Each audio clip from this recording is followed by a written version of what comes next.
नमस्कार दोस्तों, स्वागत है आप सभी लोगों का स्टडी ग्लोव्स पर। जैसा कि आप लोगों को पता है कि हम लोग अभी 75 डेज हार्ड चैलेंज के अंदर चल रहे हैं और इसी ऑर्डर के अंदर आज हमारा 36वां सेशन है।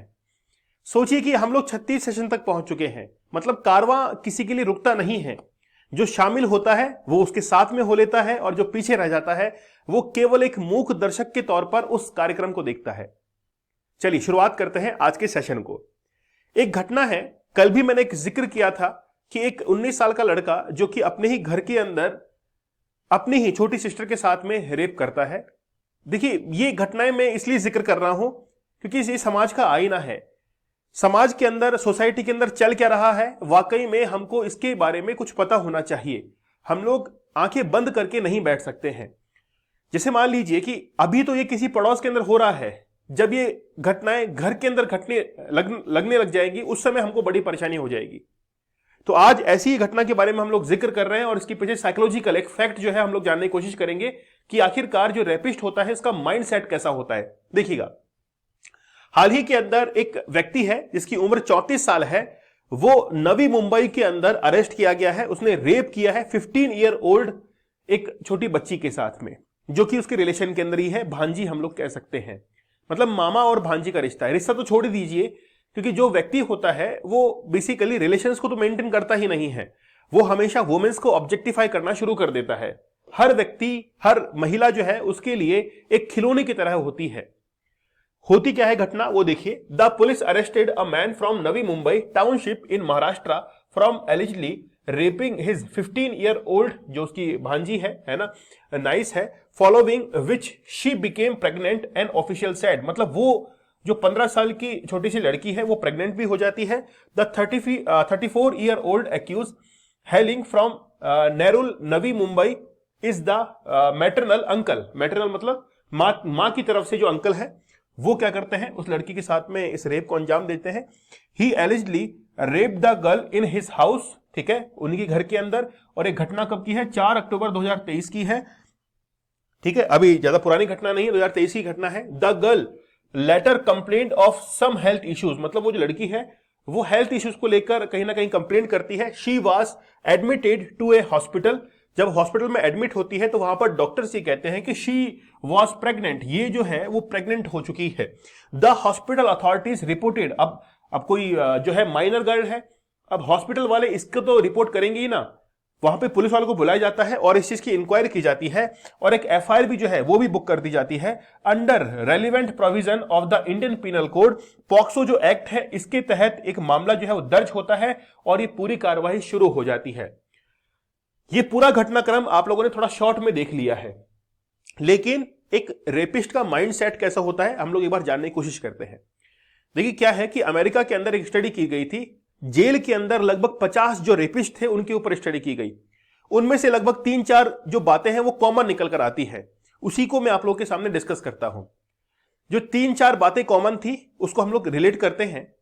जो रेप माइंडसेट होता है वो बेसिकली, देखिए, ये एक क्रिमिनल ऑफेंस तो है ही। हम लोग इस चीज को ये कहकर बच नहीं सकते हैं कि कहीं ना कहीं साइकोलॉजिकल इंपैक्ट उसके व्यक्ति के ऊपर रहा होगा, नहीं, ये बात अलग है, लेकिन उसने क्रिमिनल ऑफेंस तो कर ही दिया है।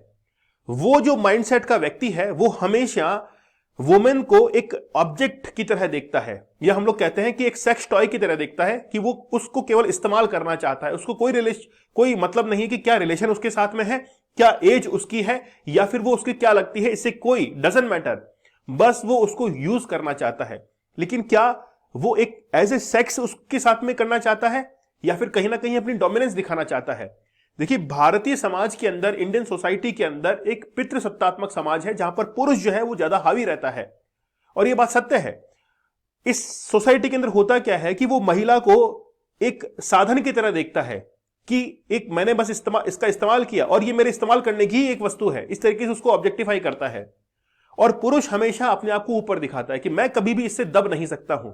इसी माइंडसेट के साथ में वो पॉर्न वीडियोस को देखता है, और जब पॉर्न वीडियोस को देखता है तो वहां पर उसकी जो सोची हुई बात थी वो और स्ट्रांग हो जाती है, और जैसे जैसे स्ट्रांग होती है उसके दिमाग में, सबकॉन्शियस माइंड के अंदर वो चीज घर कर जाती है और उस एक्ट को वो अंजाम देता है जैसे उसकी कंडीशन फेवरेबल होती है। आप देखिए कि आम इंसान जो है वो कभी भी चलता फिरता जो है रेप को अंजाम नहीं देता है। हम लोग पहचान भी नहीं पाते हैं कि ये आगे जाकर रेप को अंजाम देगा, लेकिन उसके सबकॉन्शियस माइंड में या अनकॉन्शियस माइंड में जो चीज चल रही है, वो जैसे कोई कंडीशन फेवरेबल होती है उस कंडीशन पर वो एक्ट करना शुरू कर देता है। आज YouTube के ऊपर कौन से वीडियोस पर ज्यादा व्यूज आते हैं जिस पर थंबनेल किसी लड़की का हो और वो लड़की कोई ना कोई ऐसा एक्ट कर रही हो जिससे जो व्यूअर है वो ज्यादा अट्रैक्ट हो, उस वीडियो पे ज्यादा व्यूज आएंगे, चाहे उसमें कुछ भी ना हो लेकिन व्यूज वहां पर देखने को मिलेंगे।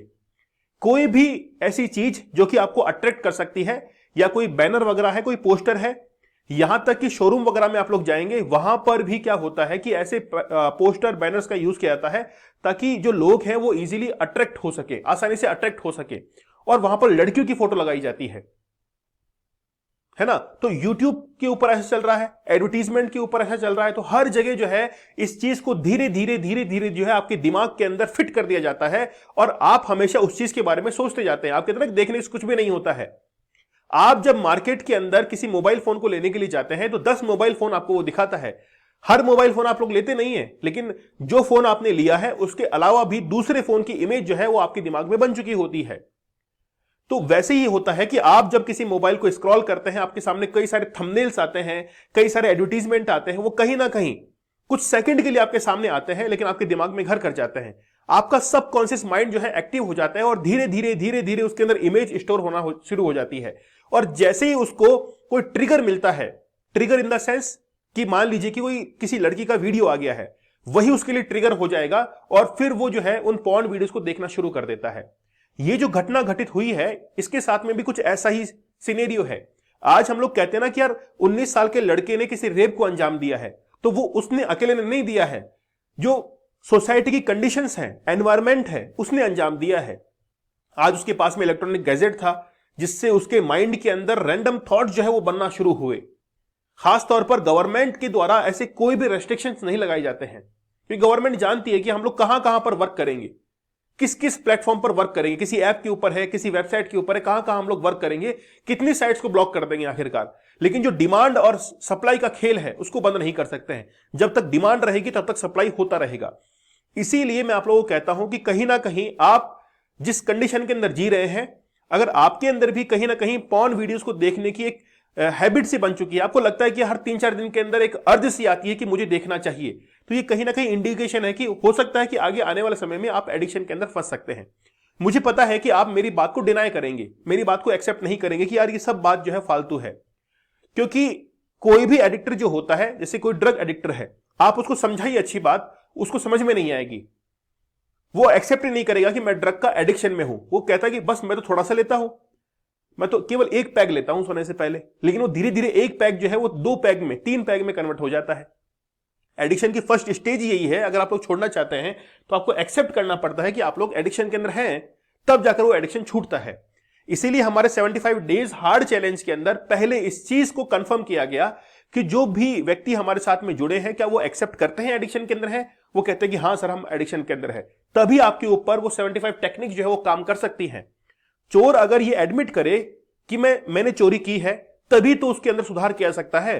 अगर कोई व्यक्ति ये कहे कि मुझे कुछ भी नहीं आता है, तभी तो उसको नॉलेज दी जा सकती है। अगर पहले ही वो व्यक्ति ये डिक्लेयर कर दे कि आप कुछ भी नहीं जो है, मुझे सब कुछ आता है, तो आप उसको कुछ भी नहीं दे पाएंगे। मुझे पता है कि अभी भी आप लोग स्वीकार नहीं करेंगे, इस चीज को एक्सेप्ट नहीं करेंगे, कि आपके ऊपर वो जो सुपर ईगो है ना, वो आपको इस चीज को एक्सेप्ट करने ही नहीं देगा। आपका जो शैतानी दिमाग है वो इस चीज को एक्सेप्ट करने ही नहीं देगा कि आप लोग एडिक्शन के अंदर है। ठीक है, तो मैं चाहता हूं कि आप लोग कहीं ना कहीं इस चीज से बाहर निकले और एक अच्छी जिंदगी जो है उसको जिए, क्योंकि आपको बहुत सारे टारगेट जो है वो हासिल करने हैं। तो 75 डेज का जो हार्ड चैलेंज है उसको एक्सेप्ट कीजिए, कूपन कोड यूज कीजिएगा चैलेंज।